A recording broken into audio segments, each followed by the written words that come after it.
nossa mensagem é Como Atingir a Maturidade Cristã. O nosso textuário está no Evangelho de Marcos, capítulo 4, versículos 26 e 27.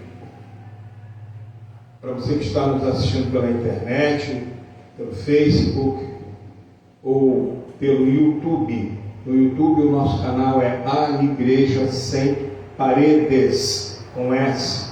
Eu sou o pastor Louri Tchaikovsky. Se porventura, quando você for acessar o YouTube, tiver alguma dificuldade, coloque pastor Louri, L-O-W-R, de Romeu Y. Ok? De antemão quero agradecer a você, a sua participação, e te pedir que você se inscreva no canal, deixe o seu like, tá? E compartilhe esse vídeo. Não esqueça também de acionar o sininho das notificações, para que toda vez que nós lancemos nova mensagem, você pode receber. Nós temos mais de 60 mensagens já no YouTube, e o nosso propósito é alcançar o maior número possível de pessoas, dentro do Brasil ou fora do Brasil. Nosso muito obrigado a você. Então vamos passar a leitura do nosso textuário, que está em Marcos, capítulo 4, versículo 26 e 27. Repetindo, o tema da nossa mensagem é Como Atingir a Maturidade Cristã. Eu quero convidar a igreja a se colocar de pé em reverência à palavra do Senhor.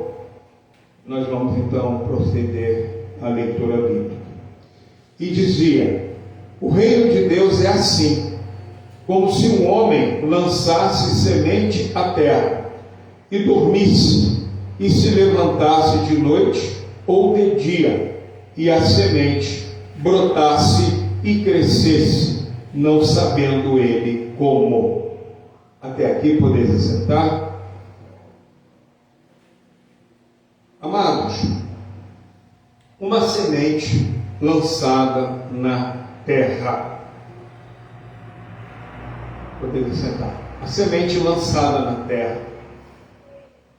Que terra é essa que Jesus está se referindo? É a terra do coração do ser humano. E que semente é essa? A semente é a palavra de Deus, é o Evangelho de Jesus Cristo. Então, essa semente, ela vem sendo lançada a toda a humanidade já há mais de 2000 anos. E na grande comissão de Jesus, ele fala: ide por todo o mundo e pregai o Evangelho a toda a criatura. Muito bem. Pregação do Evangelho. A questão toda é, nós sabemos como se prega o Evangelho. O que é pregar o Evangelho? Pregar o Evangelho é simplesmente transmitir mensagens, seja por meio de rádio, de televisão, ou em cultos públicos, ou na igreja, ou na casa das pessoas. O pregar o Evangelho, antes de tudo, é vivê-lo, viver o Evangelho. Por quê? Porque quando você vive o Evangelho, você tem autoridade de Deus para pregar. É muito comum, às vezes uma ou outra pessoa vai querer falar alguma coisa sobre a Bíblia para alguém, e a primeira coisa que a pessoa fala: mas você está bebendo? Você quer pregar para mim? Não tem nem graça. Ou então você está fazendo tal coisa. Então é muito importante nós termos esse entendimento. E vejam só, quando nós entregamos a nossa vida a Jesus, nós aceitamos o senhorio de Cristo, aceitamos a salvação por intermédio de Jesus Cristo. Há muitos oferecendo salvação. Parece até essas feiras, você vai passando nas barraquinhas, né? Aí cada um tem um tipo de salvação diferente, te oferece uma salvação diferente. Ah, você faz isso aqui, você vai ser salvo, e tal, e coisa. Mas, primeira coisa, nós temos que entender o que é a salvação. Salvar de quê? Ou de quem? Salvação deve ser de algo muito ruim.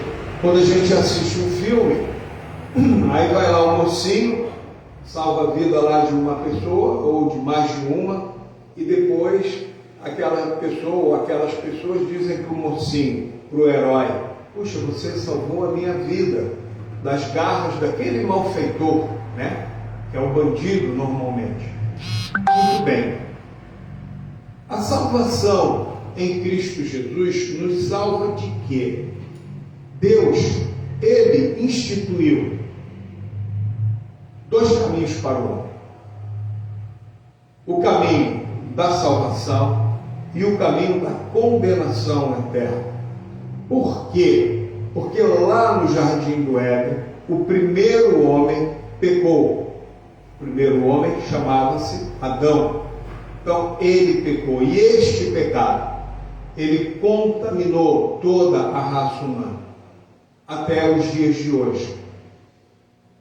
Então, para que a humanidade possa voltar a ter comunhão com Deus e ser salva desta condenação. E quem será condenado? Exatamente aqueles que viverem no pecado, aqueles que negarem Jesus como seu Salvador pessoal, seu único e suficiente Salvador. Essas pessoas, então, serão julgadas pelo próprio Senhor Jesus e serão condenadas à eternidade no lago de fogo e enxofre, ou seja, elas terão um tormento eterno, o lago de fogo e enxofre. Tá? Isso o próprio Senhor Jesus, ele alerta sobre isso nos Evangelhos. Muito bem. E a salvação, então, é o caminho oposto a esse. O que o homem precisa fazer? Jesus nos Evangelhos, ele pregando, ele diz: arrependei-vos e crede no Evangelho. Então, o que o homem precisa? Se arrepender. De quê? Dos seus pecados. Reconhecer a sua condição de pecador. E crer no Evangelho. Ou seja, crer na pessoa de Jesus Cristo como único e suficiente Salvador. Por que único? Porque a Bíblia diz que em nenhum outro há salvação senão em Jesus Cristo. E isso tem que ficar bem claro para a gente entender como alcançar, como atingir a maturidade cristã. Tá bom, queridos? Lembrando que por que nós cremos em Jesus como Senhor e Salvador de nossas vidas? Porque esse Jesus, ele, da condição de Deus, ele se fez um ser humano como nós. Ele foi concebido no ventre de uma mulher com a semente do Espírito Santo, ou seja, do próprio Deus, e nasceu na forma humana. Porém, Jesus, quando nasce na forma humana, ele nasce sem pecado. Sem pecado algum. Por isso ele é chamado de o Cordeiro Santo e Imaculado. E aí, esse Jesus, da condição de bebê, passa a condição de criança, de adolescente, de adulto, e vai consumar a sua obra, sendo sacrificado na cruz do Calvário, derramando o seu sangue, o resgate de nós. Jesus morreu por toda a humanidade. Toda a humanidade está salva? Não, somente aqueles que creem em Jesus. E esse Jesus, ele morre, e ao terceiro dia, ele ressuscita. A ressurreição de Jesus, ela vai nos dizer que a nossa salvação está garantida, porque nós também seremos ressuscitados. E no dia do arrebatamento da igreja, subiremos aos céus e encontraremos Jesus nos ares. E habitaremos para sempre com Ele na glória. Ok? Se alguém estiver vivo no dia do arrebatamento e crer em Jesus, esse não passará pela morte. Ele simplesmente subirá de forma sobrenatural, de forma miraculosa. Deus operará isso. E essa é a grande esperança do crente, irmãos. A nossa fé não é para você ter carro bacana, casa bacana e cheio de dinheiro no bolso. Você quer ter isso, vai trabalhar muito e vai ter que ter um trabalho honesto. E você pode até não alcançar essa riqueza, mas com certeza você vai ter uma vida digna, se você for uma pessoa trabalhadora. Por quê? Porque crente é sinônimo de honestidade. Ah, mas eu conheço um que não é. Isso é problema dele com você. Resolve lá com ele. Eu estou pregando Bíblia. Eu estou pregando o Evangelho. Eu estou pregando salvação em Jesus Cristo. Então, queridos, é preciso que nós entendamos isso. Tá? Muito bem. Agora, nesse mesmo texto áureo que nós lemos, se a gente ler os dois próximos versículos, eu gostaria que a igreja abrisse comigo a Bíblia, no mesmo capítulo 4 do Evangelho de Marcos, agora nos versículos 28 e 29. Enquanto vocês abrem, eu vou relendo aqui o 26 e 27. O reino de Deus é assim como se um homem lançasse semente à terra e dormisse e se levantasse de noite ou de dia, e a semente brotasse e crescesse, não sabendo ele como. Porque, agora sim, o 28, porque a terra por si mesma frutifica. Primeiro a erva, depois a espiga, e por último o grão cheio na espiga. E quando já o fruto se mostra, mete-lhe logo a foice, porque está chegada a ceifa. Amém? Então vejam só, nós vamos ver esses três estágios do versículo 28. Primeiro a erva, depois a espiga e por último o grão cheio na espiga. Pode ficar à vontade, tá? Então vamos lá. A erva, se nós olharmos para uma planta, vamos imaginar aqui um milharal, vamos imaginar aqui um pé de milho. A erva é a primeira fase após a conversão do crente. O crente entregou a sua vida a Cristo. Ele acenou pela fé: eu quero Jesus como meu único e suficiente Salvador. Então, a partir daí, ele passa a condição de erva. Primeiro, bem pequenininha, né? Como a gente coloca uma semente de feijão na terra, ela vai brotando, primeiro ela vai germinando, aí vem aquela plantinha, vai subindo, não é? Então, assim é a conversão do crente. O crente se converteu. Os primeiros passos na fé. Então, nesta fase, a igreja deve ensinar ao crente o quê? O que a igreja deve ensinar? Que é exatamente a fase da acolhida. O cristão está chegando à igreja. Tá? Então, nessa fase, por exemplo, o aconselhamento pastoral é fundamental. Aquela ovelhinha que foi formada ali, que acabou de nascer, ela veio do mundo cheia de carrapicho, cheia de espinhos, cheia de carrapato, machucada, as patinhas, né? Enfim, então ela precisa ser inicialmente acolhida, recebida, para começar a ser cuidada. A igreja deve ensinar o que ao crente nessa fase? Dentre várias coisas, tá? Aqui eu fiz um resumo de coisas que são muito importantes, que o crente novo na fé não deve deixar de aprender, né? E é muito importante iniciar o processo de discipulado com ele. Então, aprender primeiro sobre o poder de Deus. Para isso, ele precisa saber quem é Deus, o quanto Deus nos ama.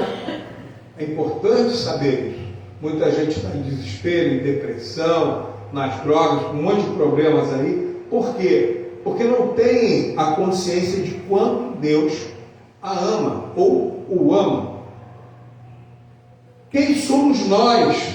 É importante, à luz da Bíblia.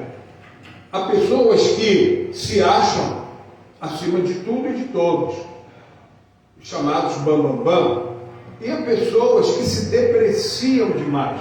O que é depreciar? É dar um preço abaixo do que aquilo vale.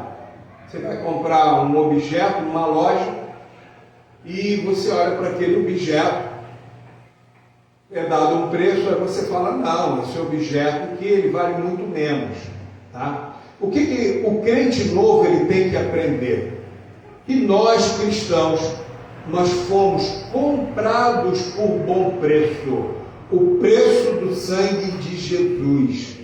E por conta desse preço, irmãos, a gente jamais deve cair em corrupção de nenhuma espécie, seja corrupção sexual, corrupção por dinheiro, por poder, de nenhuma espécie, tá? Então, ainda falando sobre Deus, quem é Deus, o quanto Ele nos ama, quem somos nós, à luz da Bíblia, e o que Deus fez e faz por nós. Aí vai entrar na salvação, que eu já expliquei aqui. Salvação de quê? Muita gente, muito crente antigo, acha que a salvação é a salvação do diabo. Ah, estou salvo do diabo. Não. A condenação eterna não foi diabo. Diabo é criatura. Foi o próprio Deus que instituiu. Para os desobedientes e rebeldes. Para todos aqueles homens e mulheres que não crerem em Jesus Cristo como Senhor e Salvador das suas vidas. Quem é o único que pode salvar? Como eu disse, há barraquinhas, né, na feirinha da vida, oferecendo vários tipos de salvação. Porém, a Bíblia diz que só há salvação em Jesus Cristo. O que é a salvação? Ensinar para o novo convertido e como nós podemos receber. Aí você vai lá em Efésios capítulo 2, a salvação é pela graça mediante a fé, não é pelas obras, para que ninguém se glorie. Efésios 2, 8 e 9. Então, a salvação é pela graça. O que a pessoa precisa então fazer para receber essa salvação? Ela precisa fazer duas coisas. Primeiro, se arrepender dos seus pecados, da sua vã maneira de viver. E segundo, crer em Jesus como seu Salvador. É muito simples. Agora, esse crer não é acreditar. Esse crer significa entregar a sua vida a Jesus e viver a partir daí para Ele. E a pergunta que Deus faz para nós nessa noite: será que nós realmente entregamos a nossa vida a Jesus? Ou entregamos com uma cordinha de vez em quando a gente puxa? Tem que entregar. Se entregou, está entregue. Se está entregue, você confia no Senhor. Não existe mais nada que você possa fazer. Ah, meus traumas do passado. Fica tudo no altar de Deus. Fica tudo no altar de Deus. Muito bem. Também uma coisa importante a falar para o novo na fé, novo convertido, sobre o pecado. Então, como Deus vê o pecado? O pecado não é uma coisinha de nada. O pecado é grave, gente. O pecado é tão grave que Deus Pai, Ele ofertou o seu Filho. O Deus Filho, Jesus, tomou a forma de homem e foi para uma cruz. Por que na cruz?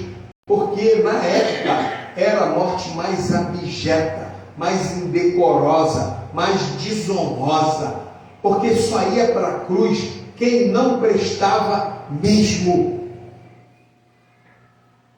E o Senhor não tinha feito absolutamente nada, mas Ele padeceu pelos nossos pecados. Então Deus tem nojo do pecado. E você que é crente, você tem que ter isso na tua cabeça. Você tem que olhar para o pecado e ter nojo.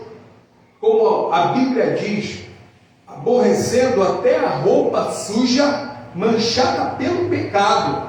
Você usou uma roupa, você cometeu um pecado com aquela roupa, você deve olhar para aquela roupa e sentir nojo, sentir asco, ojeriza.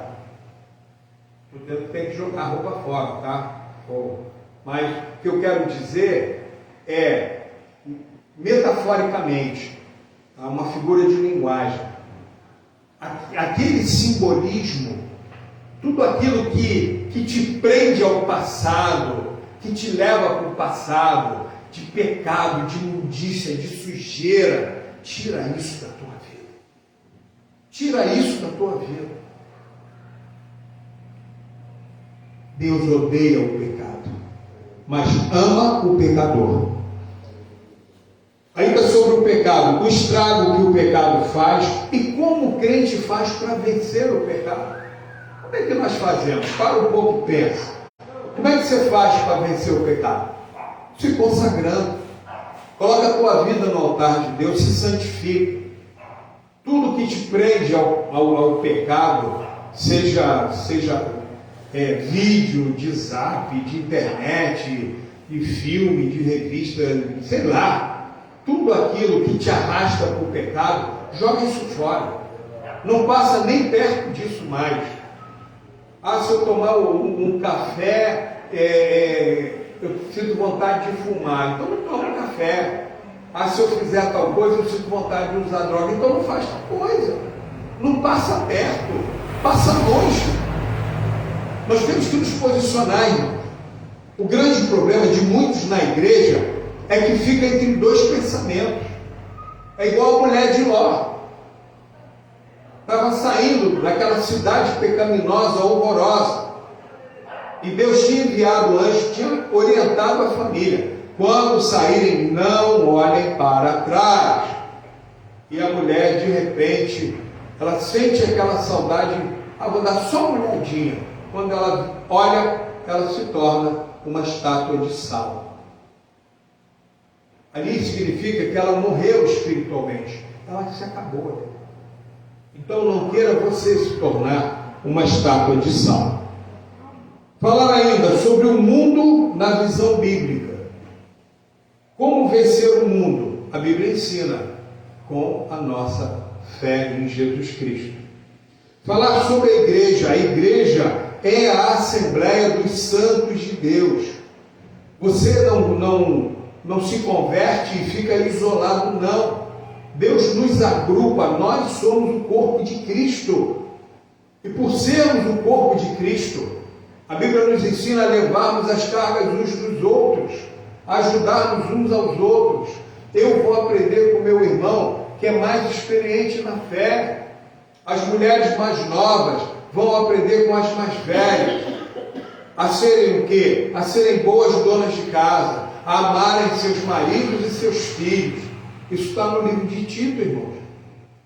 O pastor falou em dona de casa, hoje em dia não tem mais isso não, pastor. Tem. Tá? Tem sim. Porque a Bíblia diz que tem. Também ele deverá, o novo convertido, ser ensinado sobre o adversário da nossa alma, que é o diabo. Tá? Não é dar cartaz para ele, não. É só ensinar qual é o papel dele. E pronto, e acabou. Falar sobre a santificação e a sua importância para a vida do crente. Olha quanta coisa, gente, precisa ser ensinado para o novo convertido. E eu pergunto, você está ensinando na sua igreja isso aí? Ainda, falar sobre vida prática cristã e o combate da fé cristã. Paulo diz: combati o bom combate. acabei a carreira e guardei a fé. Por quê? Nós vamos combater. E a gente jamais pode desperdiçar a nossa fé. Se você abrir mão da sua fé, a sua fé é a sua armadura. É a arma mais poderosa e a única arma verdadeira que o crente tem. É a fé. Então não abra mão da sua fé cristã, da sua fé em Jesus Cristo. Se você não congrega, passe a congregar. Você sozinho, você pode se tornar uma presa do inimigo das nossas almas.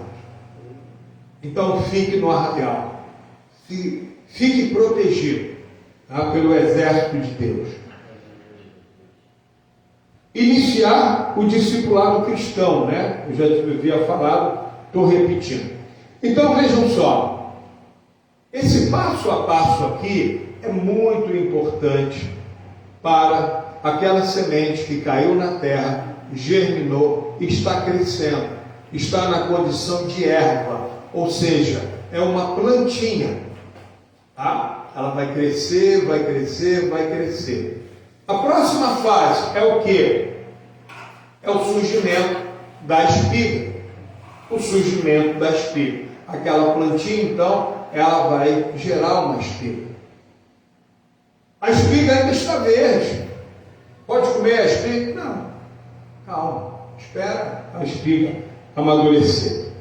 Então, nessa fase, a igreja deve entender, preste atenção aqui, irmão, isso é muito importante. Nesta fase, a igreja deve entender que, por ser novo na fé, o crente ainda não está preparado para assumir cargos na igreja. Por exemplo, a Bíblia diz que o obreiro não deve ser neófito, tá bom? Então nós temos instruções sobre isso no livro de Timóteo, no livro de Tito, tá? E isso, irmãos, muitas vezes mata a vida espiritual de alguns irmãos. Por quê? Por causa da incompetência de alguns líderes, tá bom? Então alguns irmãos têm a sua vida espiritual destruída por ocuparem cargos sem preparo. O que acontece, queridos? Uma das piores coisas que assolam o ser humano em geral é a vaidade. Até falamos sobre isso aqui no domingo passado, a soberba. Então, a pessoa muito nova na fé, ela vai, ou bota um terninho, às vezes não bota um terninho, bota uma roupinha melhor e tal, fica destacada. A gente sabe que é uma função simples, qualquer função na igreja, porém, às vezes na cabeça da pessoa não. E aí, aquilo sobe e ela começa a se ensoberbecer. E muitas vezes acaba caindo na fé. Tá? Então nós temos que ter esse cuidado. Por isso que a Bíblia diz: há um tempo para todas as coisas debaixo do céu. Agora, a igreja deve observar, cuidar e apacentar o cristão nessa fase. Ah, mas é mais novo convertido, agora deixa. Deixa não. Tá? Assim como o aconselhamento pastoral, ele foi fundamental logo naquela primeira fase, tá? da plantinha crescendo. Agora, na fase de brotando as espigas, o aconselhamento pastoral também é muito importante. E eu já vou dizer por quê. Então, esse crente, nesta fase agora da espiga verde, deve ser exercitado na misericórdia para com o seu próximo. O que significa isso? Tanto para quem está fora da igreja, como para quem está dentro. Ter misericórdia, ter compaixão. Tá? A Bíblia fala em entranháveis afetos de misericórdia. Então isso tem que ser trabalhado no coração do novo crente. Ele não pode ser uma pessoa egoísta, egocêntrica, só pensa em si, tá bom? Ainda nessa fase, verificar os seus dons e talentos.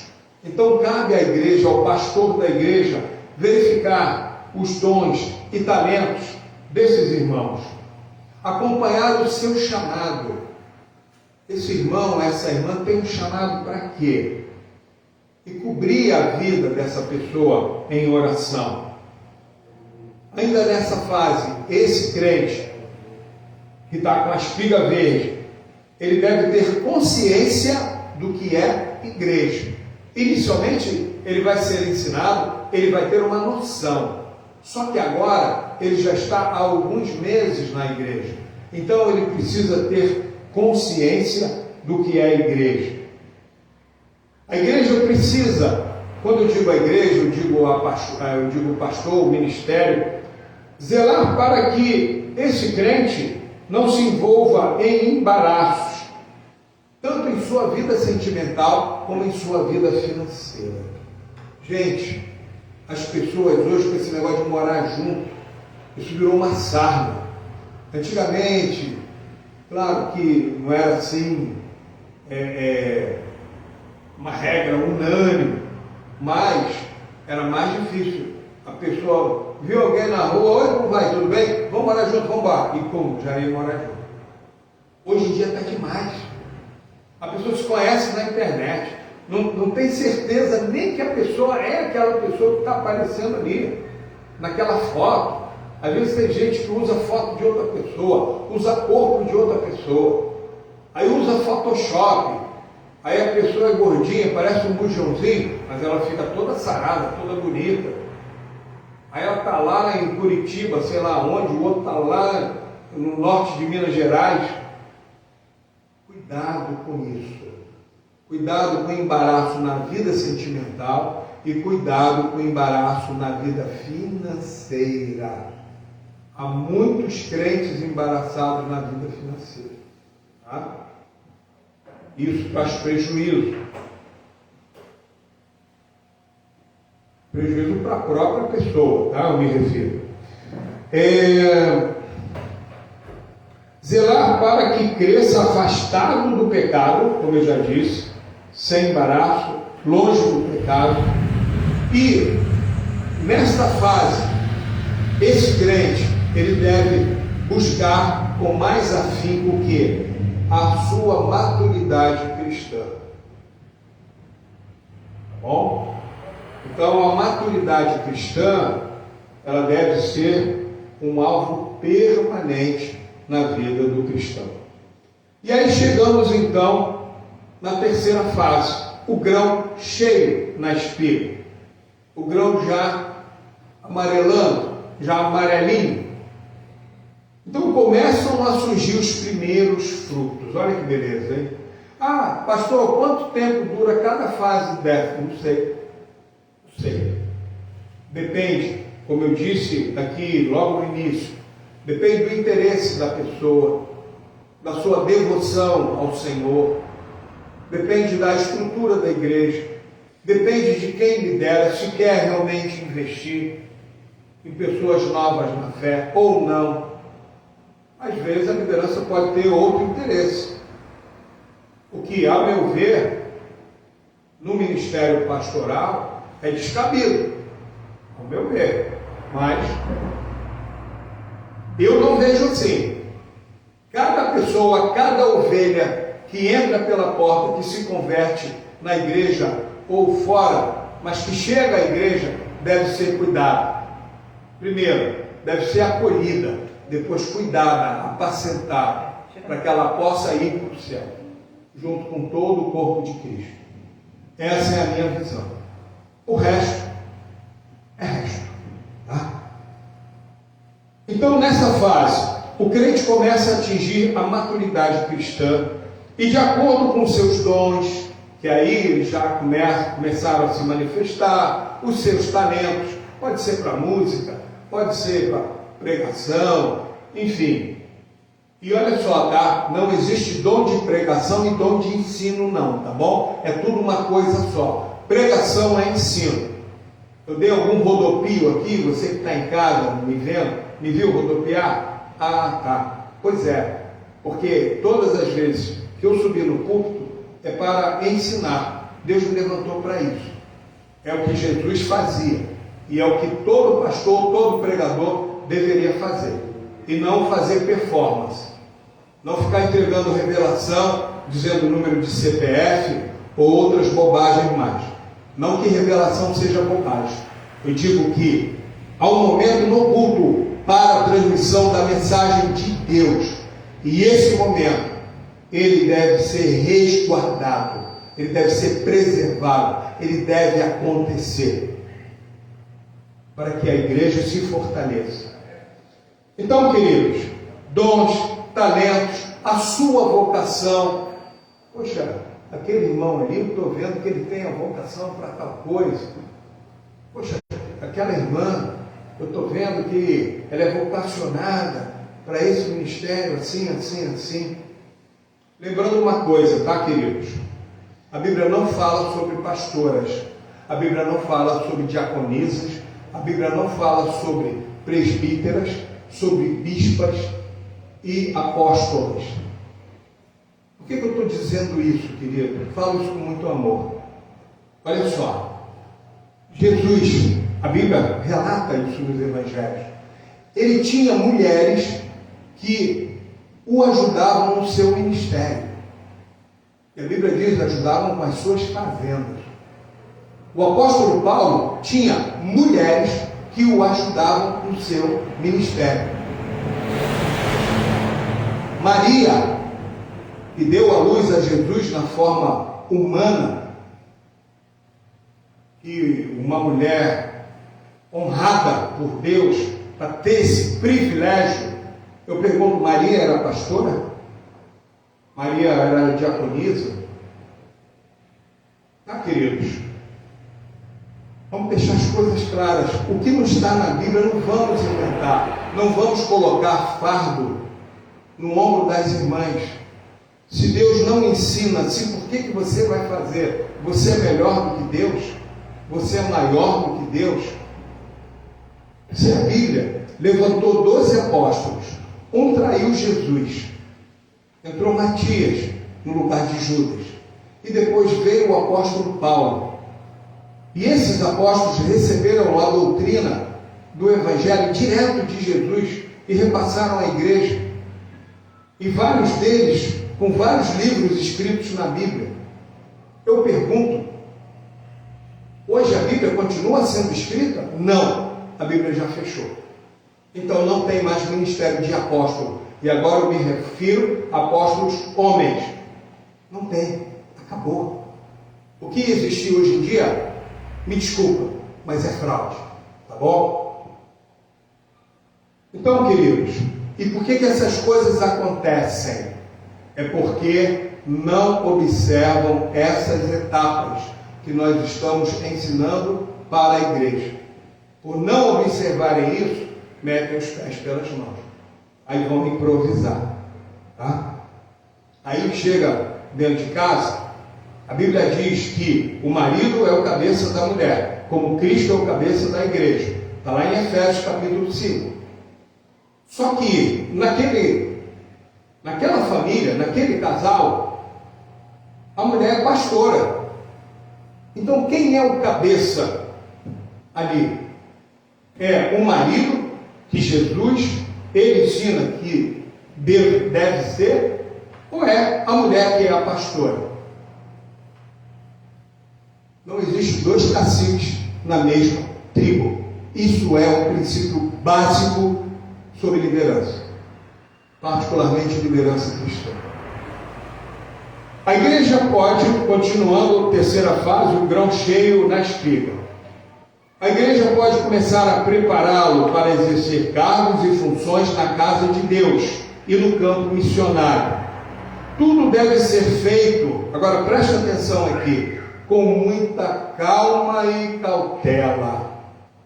Você não vai chegar da noite para o dia e transformar um irmão num obreiro, ou levar alguém a qualquer ministério que seja, de uma hora para outra. Primeiro você tem que preparar, tá? Você tem que ter calma, tem que ter cautela, ou seja, cuidado, tem que ter muita oração e jejum também, para que o inimigo das nossas almas não venha turbar nem confundir nada.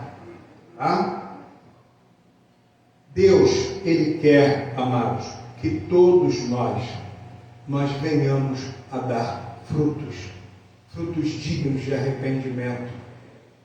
E esse fruto, ele permaneça. Tá? Então, eu concluo dizendo o que está aqui no Evangelho de João, no capítulo 15. Então, a Bíblia nos diz assim, João 15, do 1 ao 5, falando sobre a videira verdadeira, né? Falando sobre fruto. Jesus diz: eu sou a videira verdadeira, e meu Pai é o lavrador. Toda vara em mim que não dá fruto, atira e limpa toda aquela que dá fruto, para que dê mais fruto. Vós já estáis limpos pela palavra que vos tenho falado. Estai em mim e eu em vós. Como a vara de si mesma não pode dar fruto se não estiver na videira, assim também vós, se não estiverdes em mim. Eu sou a videira, vós as varas. Quem está em mim e eu nele, este dá muito fruto, porque sem mim nada podereis fazer. E no versículo 10, Jesus, ele complementa dizendo: se guardardes os meus mandamentos, permanecereis no meu amor, do mesmo modo que eu tenho guardado os mandamentos de meu Pai e permaneço no seu amor. Jesus falou então sobre fruto. Jesus falou que sem Ele nada nós poderemos fazer. Jesus é o Verbo que se fez carne, irmãos. É o Verbo encarnado. Jesus é a essência da palavra de Deus. Então, tudo que nós compartilhamos aqui é para ser feito. Não é uma alternativa, uma opção. Ah, discorda. Então pega a sua Bíblia quando você chegar em casa, se é que você já não está, e leia novamente, medite, ore. Ninguém quer impor nada a ninguém. Simplesmente é o seguinte: na igreja, há obreiros sendo formados para várias coisas, inclusive para coisas que não estão na Bíblia.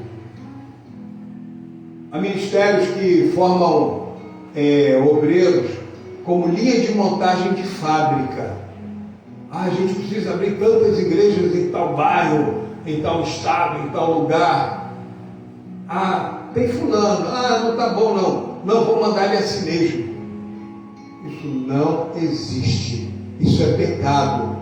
Você não pode comprometer a vida das ovelhas de Jesus. Presta bem atenção no que eu estou te dizendo nessa noite. Não faça isso. Se você tem um obreiro que ainda não foi provado, porque a Bíblia ensina que antes de servirem, os obreiros devem ser provados, devem ser avaliados. Então não coloque ovelhas sob a liderança de obreiros que não têm comprometimento com Deus. Queridos, por que eu falo isso? A gente vai vendo muitas coisas. Não é para depreciar o Evangelho, não. Muito pelo contrário. Mas sabe, eu já vi uma vez um senhor, num determinado ministério, que ele dizia que quem estuda muito a Bíblia acaba ficando maluco. E sabe, esse senhor conhecia nada do Evangelho. Tanto é que acabou sendo destituído da sua condição de obreiro. Felizmente, para o bem do Evangelho das ovelhas. Então, Evangelho é coisa de responsabilidade. Nós temos responsabilidade com nossas famílias, está certo. Temos responsabilidade com o nosso trabalho, está certo. E por que não temos responsabilidade alguma com a igreja do Senhor? O Senhor Jesus é pior do que o seu chefe no trabalho? O Senhor Jesus é pior do que o seu parente? Então, queridos, que a gente possa refletir sobre isso, tá? Porque tudo que foi falado aqui não diz respeito a técnicas meramente humanas, mas de ensinamentos do Mestre Jesus, e por isso devem ser seguidos. Bom, meus amados, Deus abençoe a cada um de vocês. Muito obrigado pela sua atenção. Vamos nos colocar de pé, igreja, e vamos orar em nome de Jesus.